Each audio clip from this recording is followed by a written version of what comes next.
कहानी श्रेष्ठ कौन। मानसरोवर के तट पर एक बार परियों का जमघट लगा। परीलोक से आई हुई परियां अपने को सृष्टि की सर्वश्रेष्ठ उपलब्धि बताकर अन्य सभी प्राणियों को तिरस्कृत कर रही थी। वहां उपस्थित परियों में एक मीनाक्षी नाम की परी भी थी।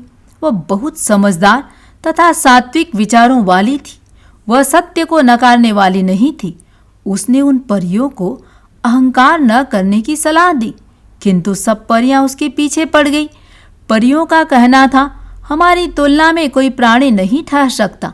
हमारे श्वास में सुगंध, हंसी में मोतियों की वर्षा और आंसुओं में लालों का ढेर है कोई ऐसा प्राणी जिनमें इतनी विशेषताएं हो?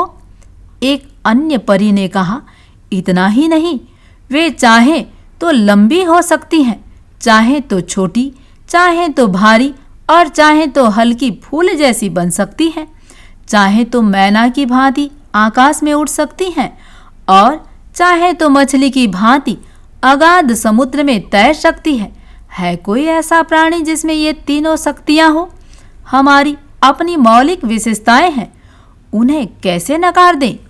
एक परी थोड़ी आगे आई और जोश में बोली, और बताएं तुम्हें परीलोक की विशेषताएं।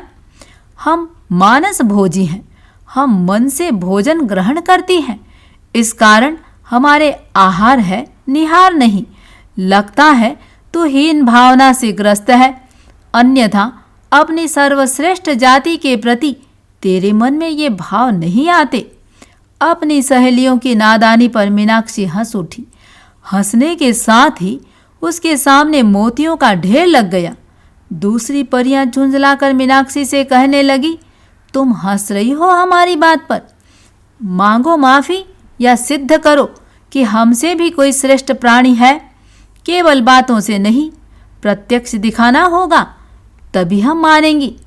मीनाक्षी ने कहा, प्यारी सहेलियों, बातों से नहीं, तुम्हें प्रत्यक्ष दिखला दूंगी कि हमसे श्रेष्ठ प्राणी और भी हैं। चलो मनुष्य लोक में चले। सभी परियां मनुष्य लोक में आई और कुणाला नगरी के राजमहल के उद्यान में उतरी। वहां के माली मघाराम की ओर संकेत करते हुए मीनाक्षी ने कहा, यह मानव है, क्या तुम इसे अपने संकल्प से विचलित कर सकती हो? सबने कहा, यह तो बिल्कुल आसान है, बोलो इसे कौन से संकल्प से विचलित करना है, हम अभी कर देंगी। मीनाक्षी बोली, यह माली निर्धन है, दिन भर परिश्रम करने पर भी इसका पेट पूरा नहीं भरता, फिर भी यह दिया हुआ धन बिना श्रम के ग्रहण नहीं करता, जबकि हम बिना श्रम के ही वस्तुओं के प्रति लालायित रहती हैं। परियां बोली, बस इतनी सी बात है, हम इसको अभी विचलित कर दिखाती हैं। मनुष्य की दुर्बलताएं ही दो हैं, कंचन और कामिनी। परियां उस माली के पास आई और अपनी माया को फैलाती हुई बोली, भद्र पुरुष, आज हमारी प्रसन्नता का पात्र तू है, बोल क्या चाहता है? माली प्रारंभ में तो कुछ विस्मित हुआ, फिर संतुलित भाव से बोला, मुझे कुछ नहीं चाहिए। परियां बोली, क्या कहा? कुछ नहीं चाहिए? भोले भाई, हंसी आती है तेरी मूर्खता पर।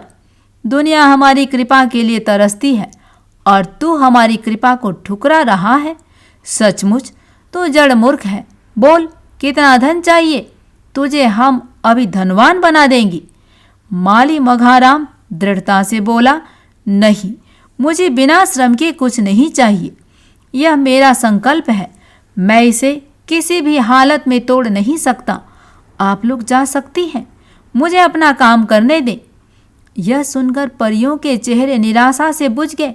उन्होंने नाना प्रयत्न किए, पर मघाराम नहीं पिघला।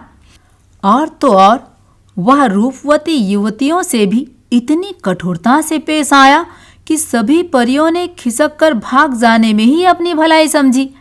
मीनाक्षी प्रसन्न थी। सभी परियों ने अपनी पराजय स्वीकार कर ली।